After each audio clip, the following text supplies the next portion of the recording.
রুমিনের ব্রাহ্মণবাড়িয়ার 2 আসনে ওই গোয়ার আরবি আমি কয়ে দিলাম, লিখে রাখেন। আমি তো একসময় দেখছিলাম ফার্মাত কাজ করতাম, ওই যে দরবেশ বাবার উঠি তো, ওই যে পাবন ভাই আসছিলেন সেলস ম্যানেজার, তো উনি কইতেন যে আওয়ামী লীগের সবচেয়ে বড় চ্যালেঞ্জ হচ্ছে আপার মুখ বন্ধ রাখা, মানে হাসিনার মুখ বন্ধ রাখা। রুমিন আর ফজলু দুইটা এই রেটে যদি মুখ চালায় যেতে পারে না, তাহলে আমি শিওর কাউরে কিছু করতে হবে না, বিএনপি আগামী নির্বাচনে গোহারা আরবি, ফ্ল্যাট হয়ে যাবি, বিএনপির কর্মীরা $5 দিবি তখন রুমিন আর ফজলুরে, বুঝছাও। আবার দেখেন ইটি রুমিন ফারানা কইতেছে যে আদালত যে সরকারকে যে আর্টিকেল অনুযায়ী বৈধতা দিছে, সেই হিসাবে সরকারের শুধুমাত্র নির্বাহী কার্য ব্যতীত অন্য কিছু করার এখতিয়ার নাই। আইনজীবী হিসেবে এই সরকারের সোর্স অফ পাওয়ারটা কি?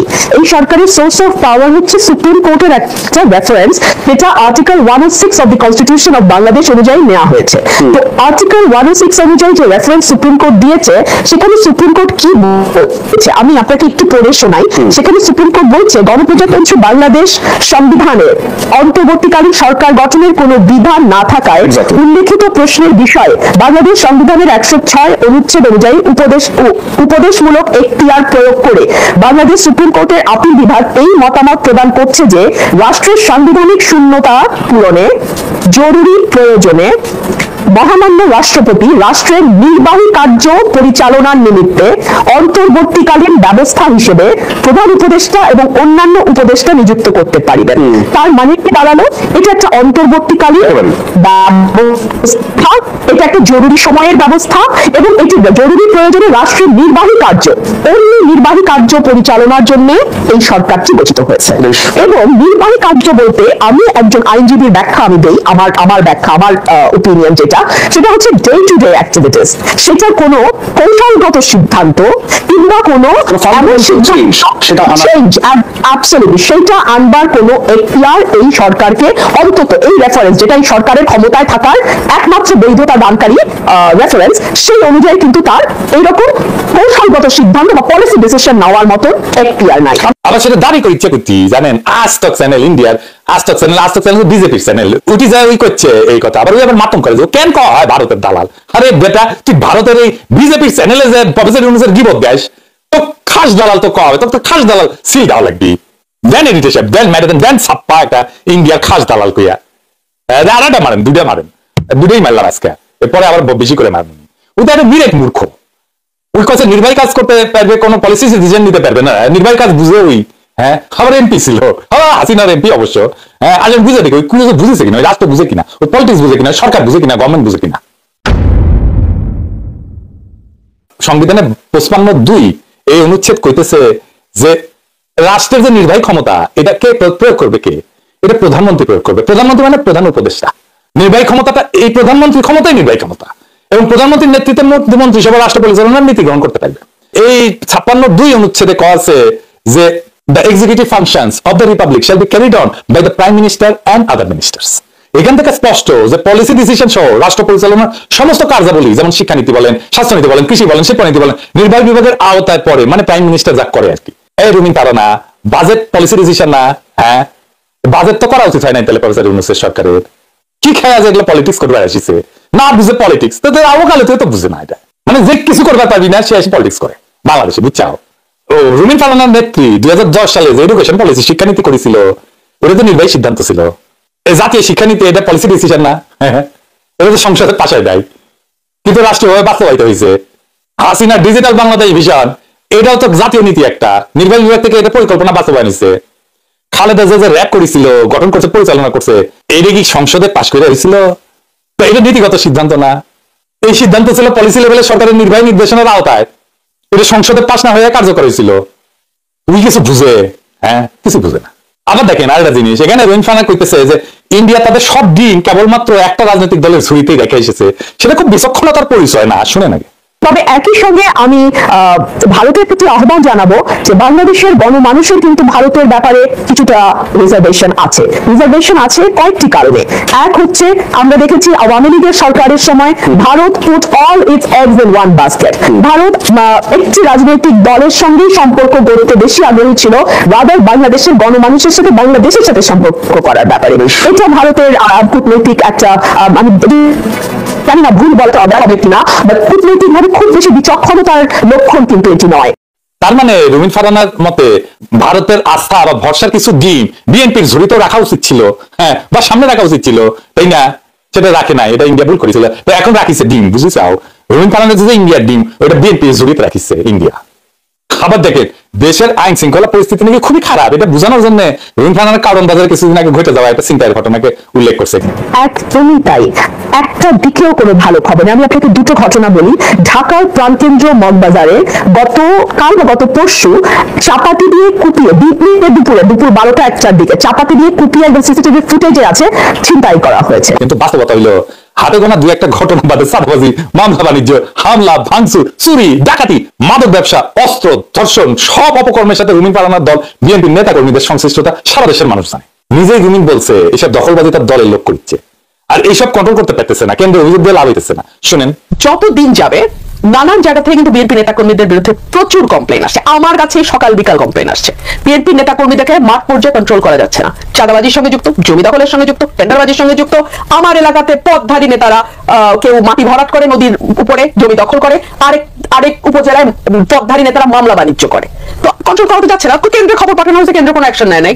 এই যে সাহেব কিছু স্যাম্পল দেখান না বিএনপির ডাকাতি, হ্যাঁ দেখা করে দেখান, দেখেছেন? এবার কিছু ধর্ষণের দেখান না বিএনপি, দেখেছেন? এবার বিএনপি কিছু চুরির ঘটনা দেখান না, এটা সাহেব অল্প দেখেন, বেশি দেখান না, দেখেছেন? এবার বিএনপির চাঁদাবাজির কিছু ঘটনা দেখান না, এটা সাহেব অল্প অল্প দিচ্ছে না, দেখান বেশি দেখান না। আবার আটকাল করবি, আবার কবি আমি গুজব ছড়াই, গুজব দেখাচ্ছি তোমাদেরকে, আসো খেলবার আসিস পিয়াকির সাথে, দেখেছ কত, দেখেছ কিছু কর্ম করিচ্ছে তোমার লোকেরা। এবার মাদক ব্যবসা আসেন, দেখেন, দেখেছেন? হ্যাঁ কি মজা। এবার আসেন ব্যবসা বাণিজ্য, আইন শৃঙ্খলা, কূটনীতি সহ কোনো দিকে নাকি এই সরকারের আমলে কোনো সুখবর পাইতেছেন না। শুনেন, আপনি যদি সামাজিক অবস্থার দিকে লক্ষ্য করেন, আইন শৃঙ্খলা পরিস্থিতির দিকে লক্ষ্য করেন, ব্যবসা বাণিজ্যের দিকে লক্ষ্য করেন, কূটনীতির দিকে লক্ষ্য করেন, কোনো দিকেই কিন্তু আমরা কোনো সুখবর পাচ্ছি না। শুনেছেন? আচ্ছা আমরা রিজার্ভ দেখি, তাই না? অর্থনীতিতে তো আগে রিজার্ভ দেখে, তাই না? এখন রিজার্ভ কত জানে? রিজার্ভ আছে প্রায় $25.8 বিলিয়ন। এক বছর আগে মানে 2024 মেতে রিজার্ভ কত ছিল? $24.2 বিলিয়ন।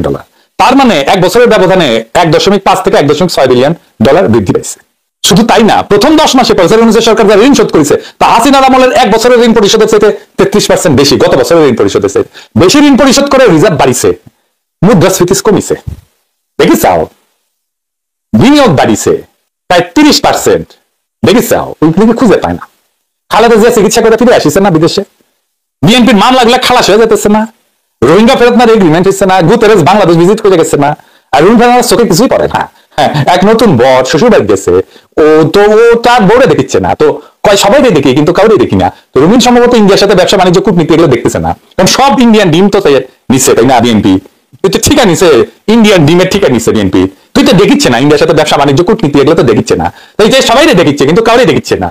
ওর কোন কোন জায়গায় ব্যথা, বান্ধবী ললিতা, বুঝেছেন তো? আবার দেখেন এই যে রুমিন ফারহানা রিজনার উপরে আমাদের সুন্দরী কথা উপদেষ্টা রিজনা, তো রিজনের স্যার দেখাতেছে রিজনের কথার জন্য, কারণ রিজন নাকি কইছিল যে বাংলাদেশ রাষ্ট্র সৃষ্টি হয়েছে 53 বছর হয়ে গেছে, এর মধ্যে কোনো রাজনৈতিক দল কোনো রাষ্ট্রের প্রয়োজনীয় সংস্কার কেন করে নাই।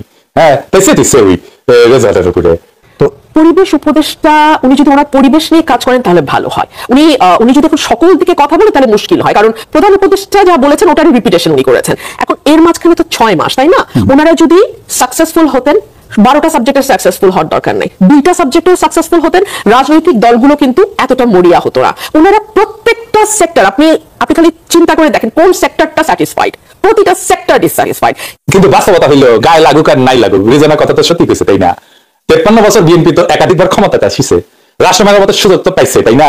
এমনকি সংবিধান সংশোধন করার মতো সংখ্যাগরিষ্ঠতা পাইছে, তাহলে কেন দেশটাকে এমন ভাবে গড়ে নাই যেভাবে গড়লে কোনো দখলই কখনো ফ্যাসিস্ট হয়ে উঠতে পারে না? রুমিন স্যার দেখা যাই করি, প্রশ্নটা তো ভ্যালিড একটা প্রশ্ন, সেই প্রশ্নের গঠনমূলক উত্তর না দিয়ে স্যার দেখালে হবে?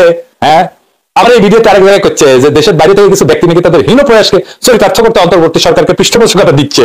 কিছু গ্রুপ অফ পিপল যারা দেশে এবং দেশের বাইরে ইউনুসকে নিজেদের হীন স্বার্থে পেট্রন করে যাচ্ছে, তাদের বাইরে যারা দেশের বাইরে থাকে তাদের কিছু যায় আসে না। বাংলাদেশে যদি আজকে একটা ম্যাসাকার হয়ে যায়, বাংলাদেশের মানুষ যদি মানে ডুবেও মরে যায়, এই লোকগুলো কিন্তু কিছু যাবে আসবে না। তারা দূর থেকে বাংলাদেশকে অস্থিতিশীল করছে এবং ইউনুসের পেছনে থাকার ভান করছে। বাইরের লোক কারা? রুমিন ফারহানা, হ্যাঁ, তো এই যে দুদু আর আব্বাসদের মতো আমাদের বুঝাইতেছে, হ্যাঁ, কি হীন প্রয়াসে আমরা এই সরকারকে সমর্থন দিচ্ছি, পরিষ্কার করে ধান্দাবাজি করছি কোনো, হ্যাঁ, আওয়ামী লীগের আমলে তো চাতক পাখির মতো চেয়ে থাকিছিলেন আমাদের দিকে, পাঙ্খা গজায় গেছে না হাসিনা যাওয়ার পরে, এনারা খারাপ হয়ে গেছি তাইরা, আমরা তো ভালো না, ভালো লিয়ে থাকো, এখন ইন্ডিয়া ভালো হয়ে গেছে।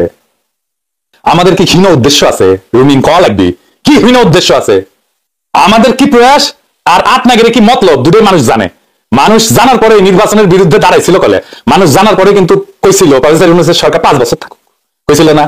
নির্বাচন যারা করতেছে বিএনপির লোকেরা বেশি বেশি করতেছে। আমার কথা হলো যে নির্বাচন দিয়ে বর্তমানে কোনো লাভ হবে না, পূর্বের অবস্থার চেয়ে আরো খারাপ অবস্থায় চলে যাবে। 5 বছর ইউনিট সরকার থাকবে, 5 বছরের সংস্কারের পর সুন্দর সাবলীল একটা মানুষ যেন ভোট দিয়ে বলতে পারে যে আমি আমার ভোট দিয়েছি, এই ভোটটা আমার গণনা হবে, এই ভোটের ম্যান্ডেট এটা প্রতিফলিত হবে। তার আগে আমরা ভোট চাই না। না, কোনো নির্বাচন দরকার নাই, কোনো নির্বাচন দরকার নেই। কিসের জন্য নির্বাচন দরকার?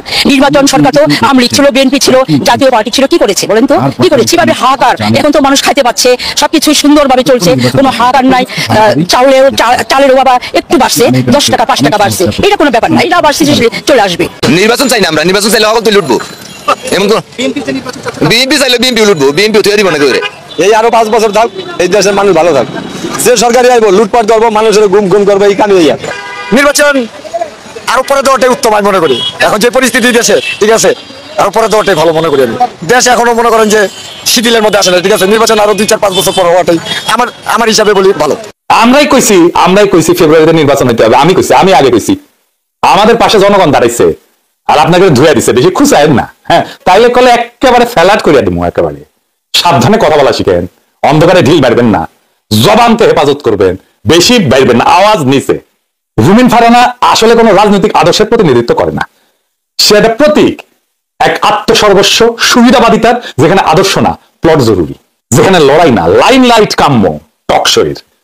এই একদিন আওয়ামী লীগের নিরাপত্তায় নিশ্চিন্তে ঘুমান, পরদিন বিবেকবান বিপ্লবীর মুখোশ পড়েন। অথচ দুইটা চরিত্রের মাঝখানে যে রাজনৈতিক সততা লাগে এটা তার নাই, থাকলেও তার দলের না, নিজের ক্যারিয়ারের, নিজের সুবিধা পাওয়ার অনুগত। 32 নম্বর ভাঙার ঘটনাকে যারা মববাজি বলে, তারা ভুলে যায় যে সেই ভাঙনই ছিল মানুষের ভয়ের মূর্তি ধ্বংসের এক প্রতীকী যুদ্ধ। সেখানে রুমিন ছিল না, সেখানে না ছিল রাস্তায়, না আদালতে, না মাঠে, কিন্তু ছিলেন টিভির আলোয়, মঞ্চের ভাষণে আর আওয়াজহীন এক প্লটের আবেদন পত্রে। রুমিন আজকে যা বলে কাল তা অস্বীকার করে, আজ যাদের গালি দেন কাল তাদের ভাই বলেন, আজ তাদের ঘৃণা করেন কাল তাদের দাওয়াতে টকশোতে যান। কারণ একটাই, কারণ তিনি বিশ্বাস করেন জনগণ ভুলে যাবে, জনগণ মনে রাখবে না, জনগণ বেকুবের বাচ্চা। এই জনতার স্মৃতি এখন কেবল প্রতিবাদের না, বিচার করার স্মৃতি। রুমিনের মুখোশ খুলে গেছে, এখন তিনি শুধু আরেকজন আওয়ামী কন্যা, বিএনপির ছাতার নিচে দাঁড়ায় জনগণকে ধোঁকা দেওয়া এক প্রতারক। তার ভবিষ্যৎ রাজনীতিতে না, তার ভবিষ্যৎ এক সময়কার লজ্জার পোস্টার হয়ে ইতিহাসের দেওয়ালে ঝুলে থাকার। আর আমরা সেই দেওয়ালে শুধু একটাই কথা লিখে যাবো, ভাষণ অনেক হয়েছে রুমিন, এবার বিদায় নাও, তোমার মতো আওয়ামী সাওয়ের জন্য ইতিহাসের জায়গা নাই। ইতিহাস। দর্শক শুভেচ্ছা নিন, আপনাদের সবাইকে স্বাগত জানাচ্ছি আজকের অনুষ্ঠানে। আমি কনক সারার, আপনারা জানেন কনক সারা নিউজ এবং নিউজ টিউব টিভি এই দুটি ইউটিউব চ্যানেল থেকে আমরা আমাদের বাংলাদেশের সর্বশেষ রাজনৈতিক পরিস্থিতির তুলে ধরার চেষ্টা করি, খানিকটা বিশ্লেষণ করার চেষ্টা করি আপনাদের বোঝার সুবিধার্থে। বাংলাদেশে আমাদের দর্শক যারা আছেন তাদের জন্য তো বটেই, পুরো পৃথিবী জুড়ে বাংলাদেশ নিয়ে যারা ভাবেন, বাংলা ভাষাভাষী মানুষ যারা আছেন তাদের সকলের জন্য আমাদের এই আয়োজন। দর্শক, নির্বাচন এগিয়ে আসছে, শেখ হাসিনার কথাবার্তা, তার বডি ল্যাঙ্গুয়েজ আপনারা বুঝতে পারছেন যে তিনি ক্ষমতাহীন হয়ে যাচ্ছেন, এই ভাবনা থেকে তার আস্ফালন বাড়ছে। তিনি প্রধানমন্ত্রীর চেয়ারে, যেভাবেই হোক প্রধানমন্ত্রীর চেয়ারে বসেছেন, তিনি নানা অসভ্য কথাবার্তা বলছেন, নানা গালাগালি করছেন, নানা রকম ভাবে আচরণ করছেন, যেটিকে অনেকে বলছেন যে তার এটি এক ধরনের মানসিক ইনস্ট্যাবিলিটি, মানসিক অস্থিরতা লক্ষণ বা মানসিক রোগেরও লক্ষণ অনেকে বলছেন। তো এই সব মিলিয়ে যে জটিল পরিস্থিতি, এই পরিস্থিতিতে সেনাবাহিনী বাংলাদেশ সেনাবাহিনী কিনেও শেখ হাসিনার কিছু পরিকল্পনা ভেতরগতভাবে চলছে। এই সার্বিক পরিস্থিতিটা নিয়ে আমরা একটু কথা বলতে চাই।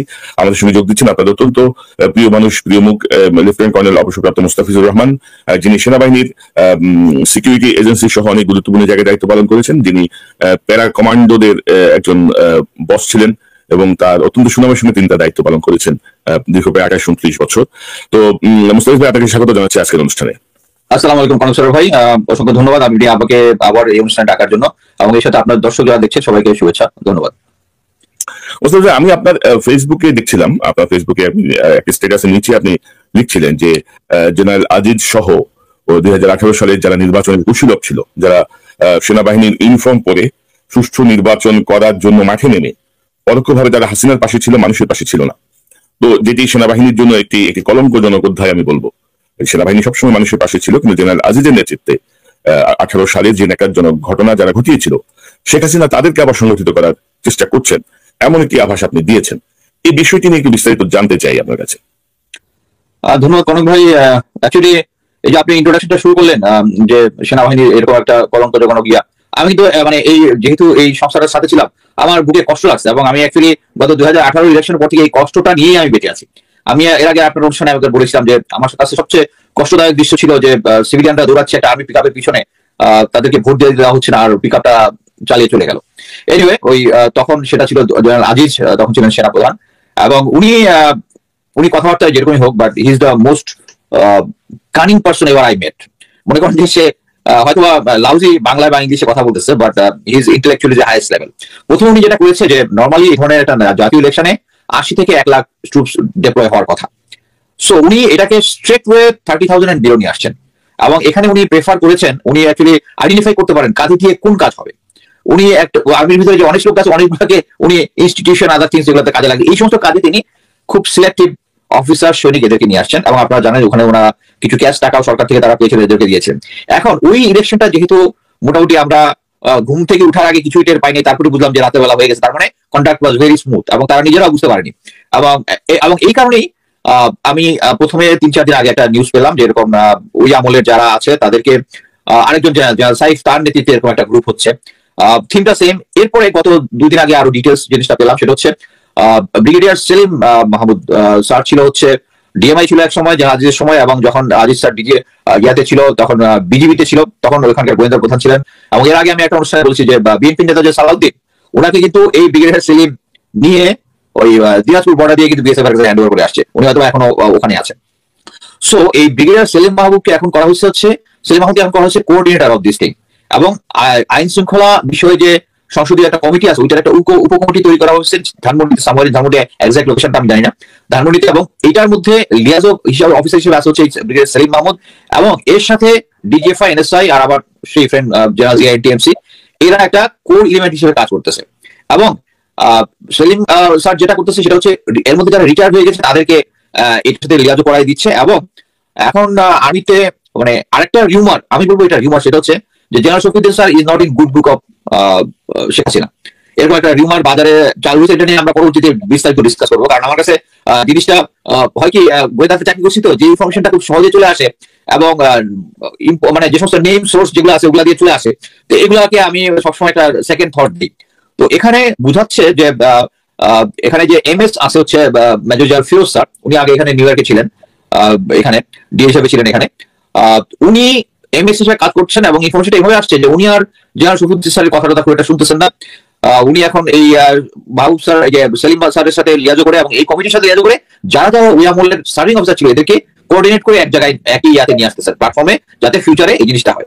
এবং এর সাথে আরেকটা মানে ওই একই স্ট্যাটাসে ছিল যে আমি তথ্য পেয়েছি যে শেখ হাসিনা বলে দিয়েছে যে নির্বাচন সময় মতো হবে, আপনারা স্যাংশনের জন্য রেডি থাকেন, কারণ উনি জানেন যে স্যাংশন আসতে পারে যদি নির্বাচন হয়, স্যাংশনের সাথে রেডি থাকেন এবং নির্বাচনের জন্য প্রস্তুতি নেন। একই এটা আবার কনফার্ম হয়েছে আজকে সকালে পাওয়া একটা তথ্য, সেটা হচ্ছে গত 9 November DGFI general Hamid sir উনি একটা দরবার নিয়েছেন। আপনি তো নিশ্চয়ই দরবারের আইডিয়া আছে যে নরমালি সিও জিওসি তারা দরবার নেন, এটা মেইনলি হচ্ছে যারা ট্রুপস কমান্ড করে। ডিজিএফআই এটাকে ট্রুপস কমান্ড তো ধরা যায় না, এটা হচ্ছে একটা গোয়েন্দা সংস্থা। সো উনি ইতিহাসে প্রথমে একটা দরবার নিয়েছেন, যারা ঢাকাতে ছিল তারা অ্যাটেন্ড করেছে এবং যারা দূরে ছিল তারা রিমোটলি টেলিকনফারেন্সের মাধ্যমে উনার ইয়াটা শুনেছেন। তো উনি মেইনলি যেটা বলেছেন সেটা হচ্ছে আগামী 2 মাসের মধ্যে বাংলাদেশে ইলেকশন হবে এবং এই ইলেকশন হওয়ার পরে মাঝখানে কিছু গন্ডগোল হইতে পারে এবং এরপরে সবকিছু মানে ঠিক হয়ে যাবে। এটা হচ্ছে ওনার তার যে ডিজিএফআই যারা আছে তাদের প্রতি এতে বোঝা যায় যে শেখ হাসিনা ডিসিশন নিয়ে নিছে যে এখন ওয়েস্টের, এখন আমাদের মধ্যে অনেক গুজব থাকতে পারে যে আমেরিকা ওই যেহেতু ইসরায়েলি একটা সমস্যা হচ্ছে, হামাস ওইটা দিকে, এগুলো সব ভুল কথা। অলরেডি আমরা এই যে 2+2 যে মিটিং যেটা হয়েছে এটার আমরা যে আউটকাম যেটা অলরেডি পেয়েছি, যে ইন্ডিয়া হ্যাঁ বলেছে যে আমাদের এই রিকোয়ারমেন্টটা আছে এই সরকারকে সাপোর্ট করার জন্য, কিন্তু আমেরিকা তাদের পজিশন ক্লিয়ার করেছে, সো এটা নিয়ে আর কোনো কিছু নাই। এবং তারপরে দেখেন এই যে এখন যে আমাদের অ্যাম্বাসেডর পিটার হাস যে বিভিন্ন রাজনৈতিক দলের সাথে কথা বলছেন, এবং একটা জিনিস আমি দেখলাম মিডিয়াতে এটা নাই, 11 তারিখে জিএম কাদের গিয়েছিল আমেরিকান এম্বাসিতে গিয়ে দেখা করে এসেছে পিটার হাসের সাথে। এরপরে আবার এই ইয়াতে দেখলাম যে উনি আবার একটা অফিসে গিয়ে চিঠি দিয়ে আসছে। It indicates that America still in the same position. But যেহেতু শেখ হাসিনা দেখছে যে কোনোভাবেই কোনো কিছু ম্যানেজ হইলো না, সো সে ফাইনালি ডিসিশন নিয়েছে ইলেকশন করে ফেলবে। এখন দেখেন এর পাশাপাশি অনেকগুলা তথ্য আসছে। এই যে সাংবাদিক মনির হায়দার উনি বললেন যে একটা হচ্ছে তৃণমূল বিএনপি, আর একটা হচ্ছে তৃণমূল বিএনপিটা কন্ডাক্ট করতেছিল ডিজিএফআই, আর বিএনএম যেটা বাংলাদেশ ন্যাশনাল মুভমেন্ট বা বাংলাদেশ ন্যাশনাল মুভমেন্ট সম্ভবত বা বাংলাদেশি আন্দোলন, সেটাই করতেছে হচ্ছে এনএসআই। সো আমি এই মুহূর্তে যে তথ্য পেয়েছি তাতে আমি নিশ্চিতভাবে বলতে পারি যে তৃণমূল বিএনপি যেটা করতে চেয়েছিল ওটা মানে মাঠে মারা গেছে, ওইটা খুব একটা আলোর দেখা পাওয়ার চান্স নেই, কিন্তু এই ইয়ারটা কিন্তু স্টিল অ্যালাইভ বিএনএম। আর আমাদেরকে খাওয়ানো হচ্ছে যে